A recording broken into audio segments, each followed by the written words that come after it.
ముఖ్యమంత్రి చంద్రబాబు మంత్రివర్గంలో ఉమ్మడి చిత్తూరు జిల్లాకు స్థానం దక్కలేదు.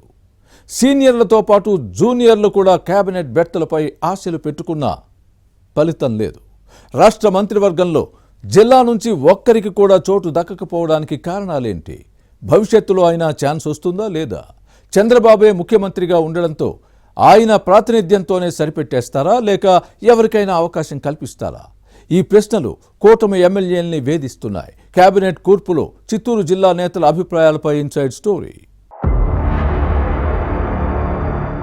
ముఖ్యమంత్రి చంద్రబాబు నాయుడు కేబినెట్లో ఉమ్మడి చిత్తూరు జిల్లా నుంచి ఒక్కరికి కూడా స్థానం దక్కలేదు. కూటమి పార్టీ నుంచి గెలిచిన ఎమ్మెల్యేల్లో సీనియర్లతో పాటు జూనియర్లు, మాజీ మంత్రులు ఉన్నారు. మంత్రి పదవిపై పలువురు ఆశలు పెట్టుకున్నారు, కానీ ఫలితం లేదు. చంద్రబాబే ముఖ్యమంత్రిగా ఉన్నప్పుడు వేరొకరికి మంత్రి పదవి ఎందుకని అనుకున్నారో ఏమో, జిల్లా నుంచి ప్రాతినిధ్యం లేకుండా పోయింది. ఉమ్మడి జిల్లాలో మొత్తం 14 అసెంబ్లీ స్థానాలు ఉంటే 12 చోట్ల కూటమి అభ్యర్థులు భారీ మెజారిటీతో గెలిచి రికార్డు సృష్టించారు. తిరుపతిలో జనసేన మినహా మిగిలిన సీట్లలో టీడీపీ అభ్యర్థులే విజయం సాధించారు. సీనియర్లతో పాటు జూనియర్లలో ఒక్కరంటే ఒక్కరికి కూడా మంత్రివర్గంలో చోటు దక్కకపోవడం హాట్ టాపిక్ గా మారింది. ఎందుకు ఇలా జరిగింది అన్న అంశం అంతుపట్టక ఎమ్మెల్యేలు తలలు బాదుకుంటున్నారు. ముఖ్యమంత్రి చంద్రబాబు నాయుడు కుప్పం నుంచి ప్రాతినిధ్యం వహిస్తున్నారు. పలమనేరు నుంచి మాజీ మంత్రి ఎన్ అమర్నాథ్ రెడ్డి, మదనపల్లె ఎమ్మెల్యే షాజహాన్ బాషా, సత్యవేడు శాసనసభ్యుడు ఆదిమూలం, తిరుపతి నుంచి గెలిచిన ఆరణి శ్రీనివాసులు సీనియర్లు.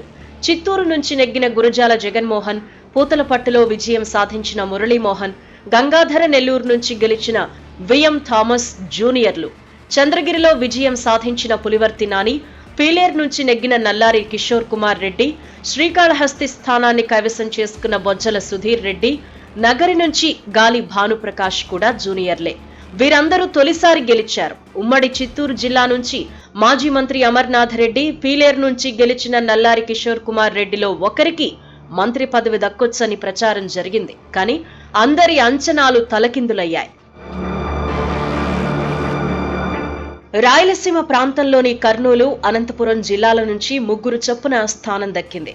కడప జిల్లాలో ఒకరికి చోటు కల్పించినా చిత్తూరు జిల్లా నుంచి మాత్రం ఒక్కరికి కూడా స్థానం కల్పించకపోవటానికి కారణమేంటనే ప్రశ్న వస్తోంది. సామాజిక సమీకరణలతో పాటు కూటమి పార్టీలకు మంత్రి పదవులు సర్దుబాటు చేయాల్సి రావడంతోనే ఈ జిల్లాకు స్థానం కల్పించలేకపోయారని భావిస్తున్నారు. సీనియర్లను పక్కనబెట్టి కొత్తవారికి అవకాశం ఇవ్వడంతోనే ఇలా జరిగుండొచ్చని భావిస్తున్నారు. కమ్మ, రెడ్డి సామాజిక వర్గాలకు ప్రాధాన్యత తగ్గించి ఎస్సీ, బీసీ, మైనారిటీలకు స్థానం కల్పించడంతోనే చిత్తూరు జిల్లాకు ప్రాతినిధ్యం దక్కలేదనే విశ్లేషణలు ఉన్నాయి.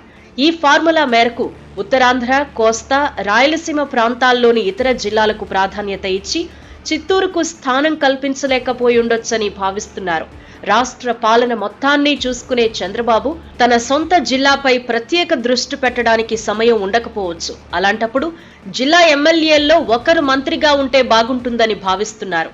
కారణాలు ఏవైనా కావచ్చు. మంత్రివర్గంలో చోటు దక్కని పరిస్థితుల్లో మరేదైనా ముఖ్యమైన పదవుల్లో ఎమ్మెల్యేలకు అవకాశం కల్పిస్తారేమోనన్న అభిప్రాయాలు వ్యక్తమవుతున్నాయి. ఎలా సర్దుబాటు చేస్తారో చూడాలి మరి.